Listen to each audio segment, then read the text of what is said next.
आपका सवाल था कि बाइबल में क्रिश्चियंस को युद्ध के लिए कैसे प्रेरित किया जाता है, कहाँ तक प्रेरित किया जाता है।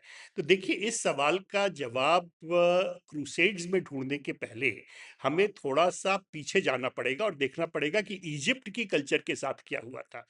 इजिप्ट की जो कल्चर थी, ये करीब 2,500-3,000 साल पुरानी कल्चर थी।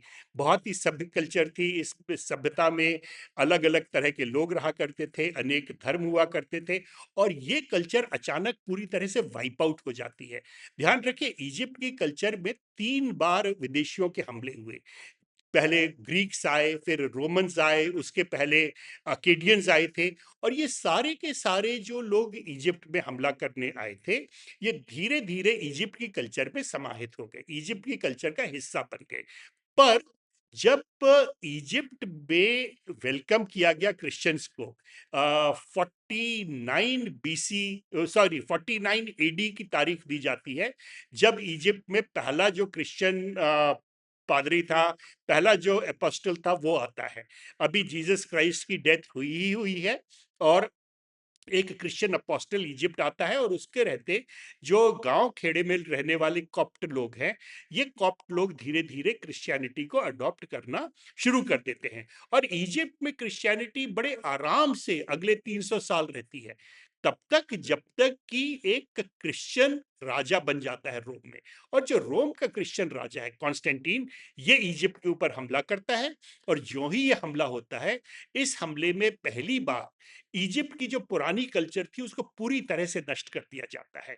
मंदिरों को तोड़ दिया जाता है, मूर्तियों को तोड़ दिया जाता है, बिल्कुल उस तरह से जैसे कि आपको हिंदुस्तान में देखने को मिलता है कि मूर्तियां तोड़ दी गई, मंदिर तोड़ दिए गए।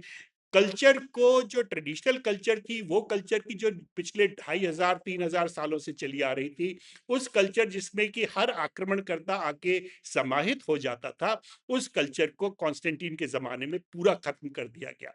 केवल एक मंदिर बचता है, दिनदरिया का मंदिर। दिनदरिया का मंदिर ही एक अकेला मंदिर बचता है इजिप्ट में, जिसमें कि मूर्तियां अभी भी मौजूद थी, जिस जहां तक ये लोग पहुंच नहीं पाते। और वो केवल इसलिए बचा रहता है क्योंकि वो काहिरा से दूर, बहुत दूर, नील नदी के तट पर एक छोटे से ओएसिस के पास बना हुआ था। कहने का मतलब ये कि ईसाई धर्म में, क्रिश्चियनिटी में, बाइबल में अपने दुश्मन को पूरी तरह से नेस्त नाबूद करने की बहुत ही ज्यादा सलाह दी जाती है, और क्रिश्चियंस इसका पूरी तरह से पालन करते हैं। पर चौथी सदी के बाद इस तरह से लड़ाई झगड़ा करना क्रिश्चियंस वेस्ट एशिया में नहीं कर पाए, क्योंकि वेस्ट एशिया में जो उनका शासन था वो कमजोर होता चला गया, और वेस्ट एशिया के जो कल्चर्स थे उसमें इस्लाम का प्रादुर्भाव होता है। इस्लाम का जो प्रादुर्भाव होता है, इस्लाम क्रिश्चियनिटी से, उस जमाने की क्रिश्चियनिटी से कहीं बेहतर किस्म का धर्म है, जो कि लड़ाई करता है पर साथ ही साथ दूसरे धर्म के लोगों को अपने साथ मिलाकर चलने की बात भी करता है। एक कॉस्मोपॉलिटन समाज का डेवलपमेंट इस्लाम का एडवोकेट करता है, और अरब देशों में एक कॉस्मोपॉलिटन किस्म का समाज बनना शुरू हो जाता है। इसी बीच में इसके पैरेलल जो यूरोप में होता है, यूरोप में जो समाज था, रोमन समाज था, जो रोम सभ्यता थी, उसका पूरी तरह से पतन हो जाता है। यूरोप में बहुत सारी बीमारियां फैलती हैं, बहुत ज्यादा गरीबी फैलती है।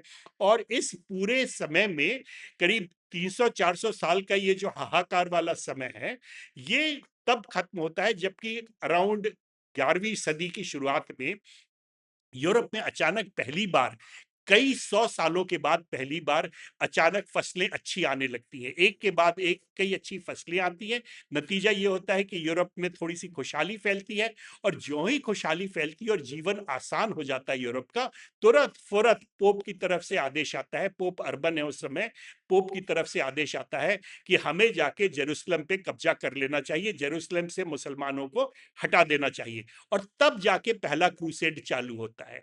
ये जो पहला क्रूसेड है, ये मुसलमानों को एकदम अकबका देता है, उनको ये अचंभे में डाल देता है, क्योंकि ये अचानक ये योद्धा आते हैं यूरोप से। ये बहुत ही जोरों से मर मिटने के लिए तैयार है, पूरी तरह से अडिग है इस बात पर कि हम अपने दुश्मन को मार डालेंगे, क्योंकि इस्लाम की कल्चर में इस तरह से मारा-काटी करना भी उसको बहुत ज़्यादा इम्पोर्टेंस नहीं दी जाती थी। और ये आके यरूशलेम पे अपना कब्जा कर लेते हैं। कुछ महीने तक इनका कब्जा चलता है। कुछ समय लगता है आस-पड़ोस के मुसलमान शासकों को इकट्ठा होके ये जो यूरोपीय इन्वेडर्स आए हैं इनको हटाने के लिए, और जब इनको वो भगा देते हैं यहाँ से, तो वो पाते हैं कि इन यूरोपियन इन्वेडर्स ने आके कई हजार मुसलमानों को का कत्ल किया था। बड़ा भारी मात्रा में जेनोसाइड किया था। शहर और गांवों को पूरी तरह से लूट लिया था। कई हजार लोगों को आग में झोंक दिया था। और जितनी विभत्सता इन्होंने दिखाई थी, उस विभत्सता से एक जो चीज साफ हो गई थी मुसलमानों के लिए, वो ये कि ये जो ईसाई योद्धा आ रहे हैं, ये ईसाई योद्धा बहुत ही डरावने हैं और इनको हर हालत में हमें अपने देश में आने से रोकना चाहिए। तो ये तो पहली क्रूसेड थी, और इसके बाद धीरे धीरे 8 क्रूसेड्स हुई। पर जो यूरोप में क्रिश्चियनिटी का नया स्वरूप फैलता है 18वीं 19वीं सदी में, जिस जब क्रिश्चियनिटी डोमिनेट हो चुकी होती है, जब क्रिश्चियनिटी पूरी दुनिया पे हावी होने की कोशिश कर रही है, यूरोपियन देशों का शासन हर जगह स्थापित हो गया, तब इन लोगों को ह्यूमैनिज्म का ख्याल आता है और ये ह्यूमैनिज्म का लेक्चर लोगों को देना शुरू करते हैं। ये जो ह्यूमैनिज्म के लेक्चर्स हैं, इन ह्यूमैनिज्म के लेक्चर्स का एक जो हिस्सा है, वो है ये कहना कि दुनिया भर के लोगों को धर्म की आज़ादी है, दुनिया भर के लोगों के साथ प्यार मोहब्बत के साथ रहना चाहिए।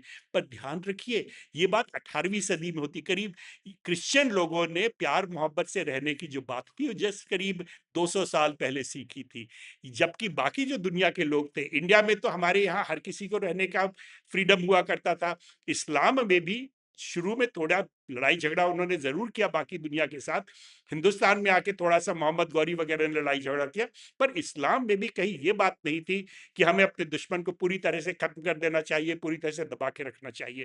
तो ये यूनिक क्रिश्चियन कैटेगरी थी, जिसका कहना था कि हम अपने दुश्मन को पूरी तरह से मार डालें। और इस बिहेवियर पैटर्न को प्रेसिडेंट ट्रंप फिर से उजागर करने की कोशिश करते हैं। मार्क रूबियो इसको फिर से उजागर करने की कोशिश करते हैं, जब वो यूरोप के देशों को कहते हैं, मार्क रूबियो का स्टेटमेंट कि जो यूरोप के देश हैं वो सारे क्रिश्चियंस हैं, सारे क्रिश्चियन देशों को इकट्ठा हो जाना चाहिए और उन्हें इस्लामी देशों के खिलाफ लड़ाई करनी चाहिए। आगे इसका क्या हश्र होता है, ये तो भगवान जाने। पर यदि इस तरह से चलता रहा तो फिर बाकी दुनिया के लिए बहुत जरूरी हो जाएगा कि वो इस अजीब किस्म की क्रिश्चियनिटी को आगे बढ़ने से रोके।